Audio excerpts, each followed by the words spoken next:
আসসালামু আলাইকুম এভরিওয়ান, কি অবস্থা সবার? আশা করতেছি অনেক অনেক ভালো আছেন। আমি আপনাদেরকে আজকে একটা গাছের পাতার রস খেয়ে দেখাবো, যে পাতার রস যদি আপনিও খান আপনারও অনেক উপকারে আসবে। সেই উপকারগুলো আমি ভিডিও শেষেই বলে দেব। তো ভিডিওতে একটা লাইক দিয়ে চ্যানেলটা সাবস্ক্রাইব করে ভিডিওটা দেখতে থাকুন।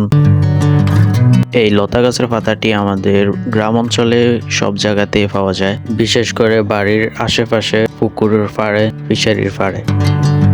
তো গাছ থেকে একটা একটা পাতা ছিঁড়ে একটা বলে বা বাটিতে নেবেন।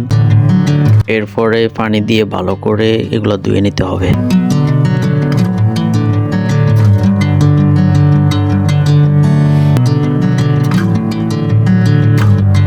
তারপরে যতটুকু খেতে পারবেন ততটুকু পানি নেবেন। এরপর এগুলোকে ভালো করে কষলিয়ে নিতে হবে পানিতে।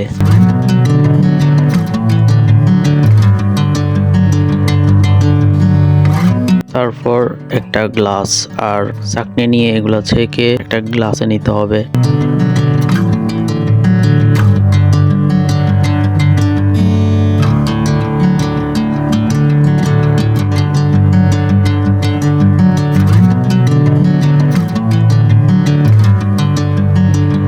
গ্লাসে নেওয়ার পরে দেখবেন এরকম সবুজ রঙের কালার হবে। যেহেতু এটা তিতা একটা পাতা, এই জন্য নাকটা ধরে খেলে ভালো হয়, না হয় গন্ধের জন্য খেতে পারবেন না। তো এটার উপকারিতা গুণাগুণ সম্পর্কে বলি। রোগ প্রতিরোধ ক্ষমতা বাড়ায়, রক্ত বিশুদ্ধ করে, হজমে সাহায্য করে, শরীরে শক্তি বাড়ায়, ত্বক ও চুলের উপকারে আসে।